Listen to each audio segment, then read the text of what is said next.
বাংলাদেশে প্রায় ৫০ মিলিয়নেরও বেশি মানুষ থাইরয়েডের বিভিন্ন ধরনের সমস্যায় ভুগছে। সব ধরনের থাইরয়েড সমস্যা একই রকম না। আজকের আলোচনায় আমরা জানার চেষ্টা করব থাইরয়েডের কি ধরনের রোগ হতে পারে। আসুন আলোচনায় যাওয়া যাক। প্রথমেই আসি এই গলায় যে আমাদের গ্রন্থি বা থাইরয়েড গ্রন্থি থাকে সেখান থেকে যে হরমোন তৈরি হয় থাইরয়েড হরমোন সেটি স্বাভাবিকের তুলনায় বেড়ে যেতে পারে এবং এর প্রভাবে যে জটিলতা শরীরে দেখা দেয় তাকে আমরা হাইপারথাইরয়েডিজম বলি বা বলা হয়ে থাকে। হাইপার মানে হচ্ছে বেশি, তো শরীরে বেশি হরমোন তৈরি হলে এই অবস্থাটাকে হাইপারথাইরয়েডিজম বলা হয়। অন্যদিকে শরীরের স্বাভাবিকের তুলনায় থাইরয়েড হরমোনের উৎপাদন কমে গেলে তাকে হাইপোথাইরয়েডিজম বলা হয়। অন্যদিকে শরীরে স্বাভাবিকের তুলনায় এই থাইরয়েড হরমোনগুলো যদি কম তৈরি হয় এর ফলে যে জটিলতা দেখা দেয় তাকে হাইপোথাইরয়েডিজম বলা হয়।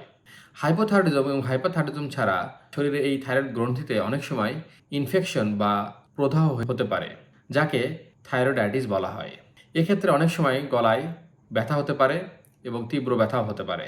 যে ব্যথা সাধারণত বিভিন্ন ধরনের অ্যান্টিবায়োটিক ট্রিটমেন্ট বা মৃদু ব্যথানাশক ওষুধে ভালো নাও হতে পারে। এক্ষেত্রে থাইরয়েড হরমোনের পরিমাণ শরীরে কম থাকতে পারে, বেশি থাকতে পারে এবং অথবা নর্মালও থাকতে পারে। এবার আসুন, অনেক ক্ষেত্রে আমরা দেখতে পারি যে থাইরয়েড বা গলাটা ফুলে গিয়েছে। যদি থাইরয়েড গ্রন্থিটা স্বাভাবিকের তুলনায় ফুলে যায় তাকে মেডিকেল টার্মে গয়টার বলা হয়। আর এই ফুলাটা যদি অনেক সময় শক্ত গোটার মতো হয় তাহলে অনেক সময় তাকে নোডুলার গয়টার বলা হয়ে থাকে। সর্বশেষে আমরা বলতে পারি অনেক ক্ষেত্রে গলা ফুলা হয়ে থাকলেই বা অনেক সময় গলা ফুলে গেলেই রোগীরা ভাবে এখানে ক্যান্সার হয়েছে, কিন্তু বস্তুতপক্ষে এই কথাটি সত্য নয়। বস্তুতপক্ষে মানব শরীরের সমস্ত ক্যান্সারের মাত্র শতকরা 1/এরও কম থাইরয়েডজনিত ক্যান্সার হয়ে থাকে। আবার এর মধ্যে শতকরা 0.5% বা 0.5%-এরও কম মানুষ থাইরয়েডজনিত ক্যান্সারে মারা যায়। তাই গলা ফুলে গেলেই খুব বেশি চিন্তিত হওয়ার দরকার নাই।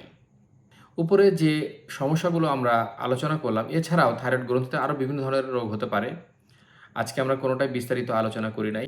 আর যে বিষয়গুলো নিয়ে আলোচনা হলো সেগুলো ভবিষ্যতে আবার বিস্তারিত প্রতিটা সেকশন ধরে আমরা আলোচনা করব। আশা করি আজকের আলোচনা আপনাদের সবার ভালো লেগেছে।